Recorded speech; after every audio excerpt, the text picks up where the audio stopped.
ఏంటంటే దీని నిర్వహణకు నెలకు 30,000 రూపాయలు ఖర్చు వచ్చింది.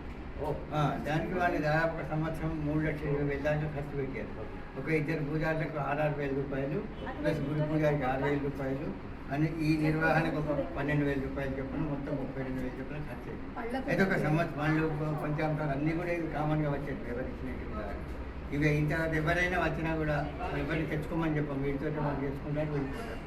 రెండు దాదాపుగా బంద్ పెడతామనేటువంటి స్టేజ్లో ఇస్తూ అన్నాడు. నేను కావాలిస్తే ఈ 6,000 రూపాయలు నేను తీసుకొని మిగిలిన మెయింటైన్ చేయాలి. అయితే దాంతో ఇప్పుడు ఏడాదికి నెలకు ఒక 20,000 రూపాయలు ఖర్చు అవుతున్నాయి. ఇవి మేము ఎక్కడి నుంచి వస్తున్నాయి ఎవరికి తెలియదు, కాకుండా మొత్తం గుప్తంగా వస్తున్నాయి పైసలు. అందరూ గుప్తదానం చేస్తున్నారు. ఎవరు చేస్తున్నారు అనేది కూడా మేము ఎవరికి పేర్లు డిక్లేర్ చేయదలుచుకోలేదు. ఇది కేవలం విశ్వనాథం మాత్రం గ్రేట్. ఆయన అంతకుముందు తీసుకున్న ఒక పారితోషికం ఏదైతే ఉందో నేను ఏ మాత్రం కూడా పారితోషికం తీసుకోను. మా అమ్మ నాకు చెప్పింది, మీరందరూ ఏడాది నుంచి రెగ్యులర్గా మంచిగా చేస్తున్నారట కొడుక, వాళ్ళ దగ్గర ఏం తీసుకోకుండా వాళ్ళకు సహాయం చేయి, నువ్వు అవసరమైతే నువ్వే జీవులంతో ₹1 పెట్టు ఖర్చు అన్నది. కానీ మీరు మాత్రం తప్పకుండా చేయాలి సీనన్న నిజన్న అని చెప్పని అందరినీ రిక్వెస్ట్ చేయడంతో ఈ రకంగా ఏంటంటే మీ ముగ్గురిని అడగదలుచుకోవాలి మీతో ఇంక్లూడింగ్. జనరల్ గా లైఫ్ లో చాలా మంది ఏంటి రెస్ట్ ఆఫ్ లైఫ్ అంతా వాళ్ళ పిల్లలు ఎక్కడ ఉంటే పిల్లల దగ్గర ఉండడము, లేకుంటే దేశ విదేశాలు వెళ్ళిపోవడం చాలా మంది చూస్తున్నాం యాక్చువల్గా.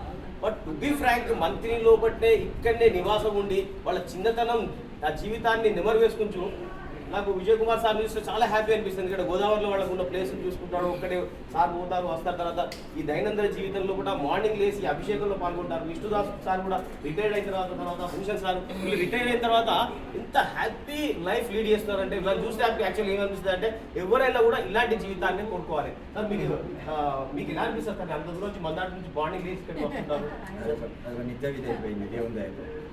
హ్యాపీ మొత్తానికి హ్యాపీ. తర్వాత మధు పుష్పంలో తమచెరు కట్ట కానివాడు విశ్వేశ్వర దేవాలయంలో రెగ్యులర్గా మార్నింగ్ టు ఈవినింగ్ దైనందిన జీవితం పూర్తి ఆధ్యాత్మికపరమైన జీవితం గడుపుతున్నారు అందరికి. సార్ విష్ణుదాస్ సార్ ఈ మధ్య మన విజిట్ చేశారు, అమెరికా పోయి వచ్చారు.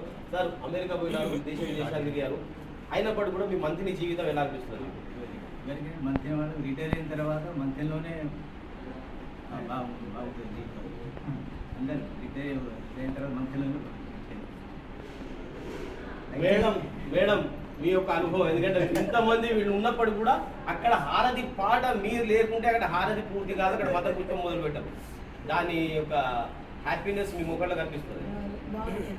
నాకు ఒక్కరోజు ఈ శివాలయాన్ని కాకుంటే ఒక కోట్లు మునిగినంత నష్టం అనిపిస్తుంది నాకు. ఇప్పుడు నేను హైదరాబాద్లో ఉండాలి, మంత్రిలో ఉండాలి, ప్రాణం అంతా ఇక్కడే ఉంటుంది. అయితే మంత్రిలో ఉండడానికి కారణం ఏంటంటే నేను అసలు జాబ్లో ఉన్నప్పుడే మంత్రిలో తప్పకుండా సెటిల్ కావాలని ఆలోచించాను. అయితే నేను ఎక్కడ కూడా ఫ్లాట్ ఏం కొనుక్కోలేదు, మంత్రిలోనే సెటిల్ అయిపోయాను.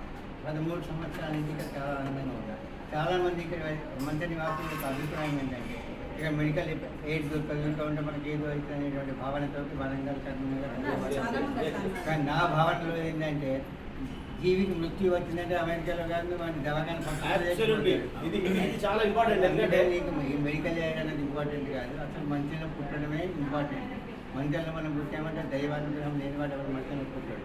ఎక్కడ పుట్టినా కూడా మంచిని బట్టి సెట్ అవ్వడం, మంచిగా ఉండడం చాలా ఆనందకరమైన విషయం. ఇక్కడ ఉంటే ఏదో మనం పొందుతున్నట్టు అనుభూతి వస్తుంది. ఏది కూడగొడుతున్నది ఏమి ఉండదు. మన మిత్రులు కానీ మనం ఎక్కడికి ఎవరైనా నీకు ఈ మంత్రిని ఇంకొకటి ఆర్థిక పరంగా కూడా చూసుకున్నా కూడా నువ్వు ఒక 100 రూపాయల నోటు జబ్బులో పెట్టుకుంటే 1 వీక్ దాకా తిరిగి 100 రూపాయలు అందుకని మంత్రి లోపల రిటైర్మెంట్ అయిన తర్వాత మంత్రిలో ఉన్నంత యొక్క సుఖం ఎక్కడా లేదు.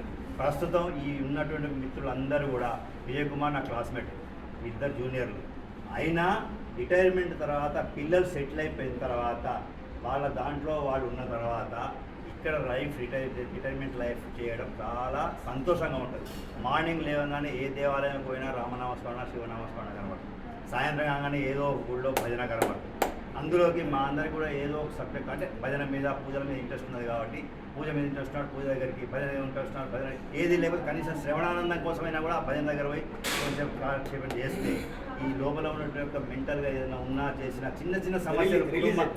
చిన్న సమస్యలు కుటుంబాలలో ఉన్నా కూడా అవి మర్చిపోయి మనం ఆనందంగా నిశ్చింతగా బతకగలుగుతాం. ఈ ఆరోగ్యం కూడా మంచిగా ఉంటుంది. భగవన్నామ స్మరణ చేస్తే ఏ మెడికల్ ఎయిడ్ కూడా అవసరం లేకుండా మంచిగా ఉంటాం. అవసరమైన నాడు తప్పదు. ఇది రాసి పెట్టున్నది మనకు డేటా. వేరే వాళ్ళు ఈ డేటా మనకి ఎప్పుడు రాసి పెట్టున్నది కాబట్టి దానికోసం మనం భయపడాల్సిన అవసరం లేదు. కానీ తెలిసిన ఉన్నన్ని రోజులు నామస్మరణ చేసుకుంటూ 10 మందిలో మంచిగా ఉంటూ అందరితో శ్రేయర్తో గడపాలనేది మా యొక్క మెయిన్ ఇంటెన్షన్. ముఖ్యంగా మా అందరి ఉద్దేశం ఏంటంటే మేము బాగుండాలి, ఆరోగ్యంగా మా పిల్లలు బాగుండాలి.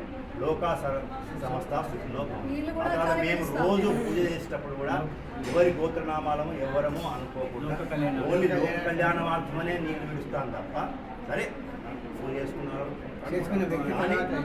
అనుకుంటారు కానీ మిగతా అంతా మాత్రం లోక కళ్యాణార్థం. లాస్ట్ నీళ్ళు విడిచేటప్పుడు కూడా ఎస్ఎస్ ముత్యార్చన ముత్యార్త పూజా విజయ్ కుమార్ కోసము శ్రీనివాస్ కోసము అని మాత్రం గ్రేట్ లైఫ్ లీడ్ చేస్తున్నారు సారు.